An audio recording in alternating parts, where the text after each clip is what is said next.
Viewers just imagine कुछ astronauts का group गलती से टाइम ट्रेवल करके 1 बिलियन ईयर्स पहले वाले अर्थ पर पहुंच जाए। सच में ये कितनी बड़ी खोज होगी ना। पर वहाँ उन्हें ऐसे खतरनाक क्रिएचर का सामना करना पड़ता है जो बहुत ही ज्यादा रेडियो एक्टिव था। क्या वो एस्ट्रोनॉट एंड तक बच भी पाएंगे, इस बात का तो पता ही लगाना पड़ेगा। कहानी की शुरुआत में हमें तब का टाइम दिखाया जाता है जब अर्थ पर एक बहुत ही खतरनाक वायरस फैल गया था। इस वायरस का प्रभाव सिर्फ इंसानों पर ही नहीं बल्कि हमारे पूरे इकोसिस्टम पर पड़ा था। पेड़ पौधे और अर्थ का सारा वातावरण एकदम से डिस्ट्रॉय हो चुका था। इसीलिए अब हमारे अर्थ को बचाने के लिए सारे कंट्री के वैज्ञानिक एक साथ आ गए थे। उन्होंने तो स्पेस में अलग अलग प्लैनेट्स को ढूंढना स्टार्ट कर दिया था। उनका प्लान था कि वो कैसे भी करके अर्थ के ही जैसा एक दूसरा प्लैनेट ढूंढ ले। हालांकि मार्क उनके ऑप्शन में होता है, लेकिन बहुत ही ज्यादा रिसर्च करने के बाद उन्हें मार्स से भी अच्छा एक प्लेनेट मिल गया था जिसके ऊपर हमारी पृथ्वी के जैसा सेम टू सेम वातावरण था। इन सारी चीजों के बाद हमें स्टीव नाम का एक वैज्ञानिक दिखाया जाता है जिसने अपने सालों की कड़ी रिसर्च के बाद एक ऐसी एंशिएंट टेक्नोलॉजी हासिल की थी ना जो लाखों साल पुरानी थी। स्टीव की टीम ने इस मशीन पर थोड़ी सी मॉडिफिकेशन करके उसकी पूरी फंक्शनिंग को एकदम से समझ लिया था। दरअसल ये व्हाइट बॉल एक टेलीपोर्टेशन डिवाइस होता है जिससे कि सच में कोई भी कहीं पर भी आ जा सकता था। और अब सभी वैज्ञानिक मिलकर एक प्लान बनाते हैं कि अगर हमारे एस्ट्रोनॉट इस व्हाइट बॉल को लेकर दूसरे प्लैनेट पर पहुंच गए तब हम इस डिवाइस को एक्टिवेट करके सभी इंसानों को दूसरे प्लैनेट पर ट्रांसफर कर सकते थे। और अब वैज्ञानिकों के इस प्लान को सक्सेसफुल बनाने के लिए स्टीव अपने एस्ट्रोनॉट्स की एक टीम के साथ स्पेस में निकल जाता है। हालांकि स्टीव की वाइफ एमी ये बिल्कुल नहीं चाहती थी कि वो इस मिशन पर जाए, लेकिन स्टीव इस मिशन के लिए निकल पड़ता है। स्टीव की टीम ने अपने स्पेसशिप के अंदर उस प्लैनेट का कोऑर्डिनेट्स डाल दिया था और वो एक पोर्टल ओपन करके लाइट की स्पीड से तेजी से चले जाते हैं। कुछ देर बाद जब उन्होंने अपनी आंखें खोली तब वो सब एक अलग ही जगह पर पहुंच गए थे। ये वो जगह नहीं थी जहां पर उन्हें पहुंचना चाहिए था। और अब उनके सामने एक अनजाना प्लैनेट होता है जिसके बारे में उन लोगों को कुछ भी आइडिया नहीं था। अब स्टीव अपने स्पेसशिप के पायलट जिसका नाम पीटर था उसके ऊपर बहुत ही ज्यादा भड़कता रहता है। स्टीव के हिसाब से पीटर ने ही कोऑर्डिनेट्स में कुछ गलती की होगी, इसीलिए वो सब यहाँ पर पहुँच गए थे। लेकिन पीटर बार बार दोहराते जा रहा था कि उसकी कोई गलती ही नहीं है। पीटर को जो कोऑर्डिनेट्स दिए गए थे उसने उन्हीं को ही फॉलो किया है। लेकिन स्टीव इन सारी चीजों का दोष पीटर को ही दे रहा था। अब सारे एस्ट्रोनॉट्स को लग रहा था कि वो अपने घर पर वापस नहीं जा पाएंगे क्योंकि वो अब स्पेस में पूरी तरीके से भटक चुके हैं। यहाँ पर स्टीव अपनी वाइफ एमी की फोटोज देखकर बहुत ही ज्यादा इमोशनल हो गया था। साथ ही साथ स्टीव को अपने एक्सपेरिमेंट का एक मोमेंट याद आता है जहाँ पर जब वो उस व्हाइट स्फीयर पर एक्सपेरिमेंट कर रहा था, उसे ओपन करने पर वहाँ पर एक अजीब तरीके का होलोग्राम बनने लगा था। वो किसी इंसान जैसा स्ट्रक्चर लग रहा था। लेकिन स्टीव ने ये सारी बातें अपनी कमिटी में किसी को भी नहीं बताई थी, ना ही उसके एस्ट्रोनॉट दोस्तों को। और अब स्टीव अपने टीम मेंबर्स के साथ उस सामने वाले प्लैनेट के बारे में डिटेल्स निकालते रहता है। तभी उन्हें स्पेसशिप के पिछले वाले सिस्टम में कुछ गड़बड़ी दिखाई देती है। पता नहीं वहाँ का टेम्परेचर अपने आप ही नीचे गिरने लगा था। स्टीव की पूरी टीम उसे सही करने में लग जाती है। लेकिन अब जो चीज उन सभी ने स्पेस में देखी थी ना, उससे वो लोग एकदम शॉक रह गए थे। वहाँ स्पेस में पीटर की बॉडी बाहर निकलकर फ्लोट कर रही थी और अब तक तो पीटर पूरी तरीके से मर भी चुका था। वहाँ पर मौजूद किसी को भी ये समझ नहीं आता कि पीटर ने ऐसा क्यों किया। स्टीव तो बोल रहा था कि गिल्ट में आकर पीटर ने ऐसा कर लिया। शायद से पीटर ये मानता था कि उसकी गलती की वजह से ही वो सब यहाँ पर पहुँच गए थे। लेकिन उन्हीं की टीम मेंबर जिसका नाम लियाना था, वो कह रही थी कि वो पीटर को बहुत सालों से जानती है। वो कितना भी डिप्रेस हो जाए लेकिन वो सुसाइड तो नहीं करेगा। पर स्टीव पीटर की इस मौत को सुसाइड का ही नाम देता है। और अब स्टीव अपने पूरी टीम मेंबर्स को अपने इस मिशन पर फोकस करने के लिए कह रहा था। सामने वाले प्लैनेट के बारे में सारी डिटेल्स निकालने के बाद उनका एक टीम मेंबर जिसका नाम डेविड था, वो बताता है कि उस प्लैनेट के ऊपर बहुत ही बड़े बड़े माउंटेन्स हैं। हालांकि प्लैनेट के वातावरण में ऑक्सीजन नहीं है पर वहाँ का टेम्परेचर एकदम रहने लायक है। इसीलिए अब स्टीव ये डिसाइड करता है कि वो इसी प्लैनेट पर अपने व्हाइट स्फीयर को इंस्टॉल करेगा। हालांकि स्टीव के टीम मेंबर्स उसे ये करने से मना करते रहते हैं। उनका मानना था कि उन्हें इस प्लैनेट के बारे में और भी इंफॉर्मेशन निकाल के रख लेनी चाहिए। पर अब स्टीव तो उन सभी का कैप्टन होता है, यानी कि उन सभी को स्टीव की बात माननी ही पड़ेगी। और अब स्टीव अपनी टीम मेंबर्स के साथ एक छोटे से स्पेसशिप में बैठकर उस प्लैनेट की तरफ बढ़ने लगता है। प्लैनेट की तरफ बढ़ते बढ़ते वहाँ का वातावरण की वजह से उनके स्पेसशिप का सिस्टम थोड़ा सा खराब होने लगा था, लेकिन वो कैसे भी करके क्रैश लैंडिंग करने में कामयाब हो जाते हैं। उनके मेन स्पेसशिप में रिचर्ड नाम का एक एस्ट्रोनॉट मौजूद था जो उन्हें समय समय पर गाइड करेगा। अब स्टीव अपने सभी दोस्तों के साथ उस व्हाइट स्फीयर को इंस्टॉल करने चला गया था। उन सभी ने एक स्पॉट चूज कर लिया था जहाँ पर वो व्हाइट स्पीयर को रखकर एक्टिवेट करेंगे। यहाँ रिचर्ड जो कि स्पेसशिप में अभी भी अकेला था, वो उसी रूम में आ जाता है जहाँ पर पीटर ने अपनी जान ली थी, क्योंकि रिचर्ड को ये बात पता करनी थी कि पीटर ने ऐसा किया ही क्यों।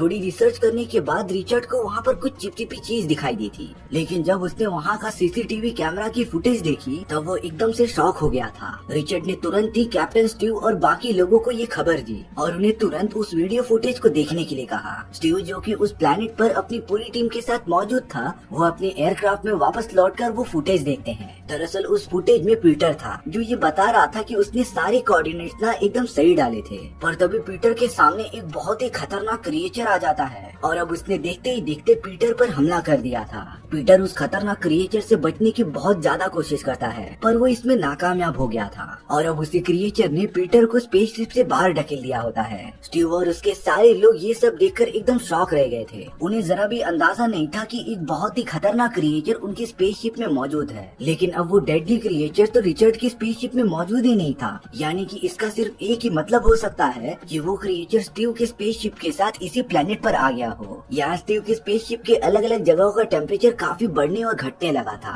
और उनका सिस्टम भी लिटरली खराब होने लगता है। यानी कि वो खतरनाक क्रिएचर हो न हो उनकी स्पेसशिप में मौजूद है। रायन नाम का एक एस्ट्रोनॉट स्टीव से सारी बातें सच सच बताने के लिए कह रहा था और तब जाकर सभी को ये बातें पता चल जाती हैं कि जब स्टीव व्हाइट स्पीयर पर एक्सपेरिमेंट कर रहा था तब उसे उसमें कुछ एलियंस का होलोग्राम दिखा था, लेकिन ये सारी बातें उसने अपने टीम मेंबर्स को बताई नहीं थी। इसीलिए सभी लोग स्टीव से बहुत ही ज्यादा गुस्सा होते हैं। ये सारे डिस्कशन होने के बाद स्टीव डेविड से कुछ बातें करने लगा था। स्टीव कहता है कि उन्हें कैसे भी करके स्पीयर को एक्टिवेट करना ही पड़ेगा। डेविड भी स्टीव की बातों में आकर इस बात के लिए हाँ कह देता है, पर तभी स्टीव ने अपने रेडार पर देखा कि वो खतरनाक क्रिएचर उनकी तरफ लगातार बढ़ रहा है और अब डेविड और स्टीव बहुत ही ज्यादा डर गए थे। डेविड को इस बात का अंदाजा हो गया था कि वो क्रिएचर कहीं न कहीं इस व्हाइट स्पीयर को लेना चाहता है, इसीलिए अब डेविड उस व्हाइट स्पीयर को डिस्ट्रॉय करना चाहता था, लेकिन स्टीव डेविड को ऐसा करने से मना करता है। स्टीव ने तो डायरेक्टली डेविड को धमकी दे दी थी कि अगर उसने आगे से कभी भी व्हाइट स्पीयर को डिस्ट्रॉय करने की कोशिश की ना, तब वो उसे जान से मार देगा। दरअसल स्टीव इतना ज्यादा हाइपर इसीलिए हो गया था क्योंकि उसने इस एक्सपेरिमेंट के ऊपर अपने बहुत साल लगाए थे और स्टीव कभी नहीं चाहेगा कि उसका ये एक्सपेरिमेंट इस तरीके से खराब हो। स्टीव और डेविड कैसे भी करके उस एलियन से बचते हुए एक सेफ प्लेस पर आ गए थे, लेकिन अब लियोना जो कि सोई हुई होती है वो अलार्म की आवाज सुनकर उड़ गई थी। लियोना इन सारी चीजों को देखने के लिए बाहर निकल जाती है, लेकिन अब वो खतरनाक क्रिएचर वहाँ पर पहले ही पहुँच गया था। तभी लियोना का एक एस्ट्रोनॉट दोस्त उसे पकड़कर एक कमरे में लेकर चला जाता है। वो दोनों तो बड़ी बारीकी से अपना कदम बढ़ा रहे थे, लेकिन उस क्रिएचर ने तो अब उन दोनों को ढूंढ लिया था। तभी लियोना का वो दोस्त उसे कमरे से बाहर ढकेल देता है, लेकिन अब उस डेडली क्रिएचर ने लियोना के दोस्त पर अटैक करके उसे खत्म कर दिया था। लियोना भी कैसे भी करके बचते हुए अपने बाकी टीम मेंबर्स के पास चली जाती है और इस टाइम पर यही अच्छा होगा कि वो सब एकजुट रहें। लेकिन स्टीव के दिमाग में तो कुछ और ही बातें चल रही होती हैं। वो बता रहा था कि शायद से ये क्रिएचर रेडियो एक्टिव है, जो कि रेडिएशन निकलने वाली चीजों की तरफ अट्रैक्ट होता है और हो न हो इस स्पीयर को कैसे भी करके व्हाइट स्पीयर चाहिए। इसीलिए अब स्टीव अपने बाकी टीम मेंबर्स के साथ मिलकर एक प्लान बनाता है और अब उन्हें कैसे भी करके उस क्रिएचर को स्पेसक्राफ्ट से बाहर निकालना ही पड़ेगा। इसीलिए स्टीव सभी को कमांड देता है कि वो अलग अलग कमरों में चले जाएं, जिससे कि वो क्रिएचर उनकी तरफ अट्रैक्ट होगा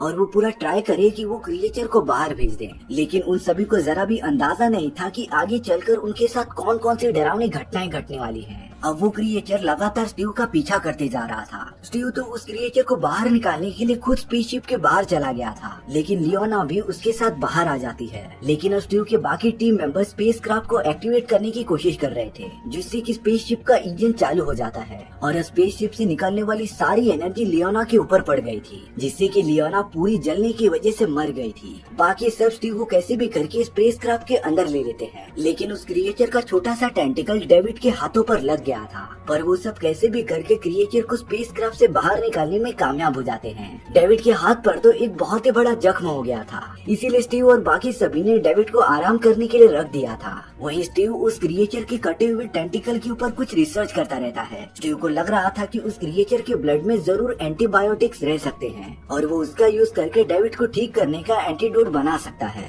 अब स्टीव को उस क्रिएचर के टेंटिकल पर रिसर्च करते हुए किसी बात पर शक हो गया था, जिसे कंफर्म करने के लिए वो रिचर्ड से कनेक्ट करता है। स्टीव रिचर्ड से कह रहा था कि उसे ये बात जाननी है कि 4 बिलियन साल पहले हमारा पूरा सोलर सिस्टम कैसा दिखता था।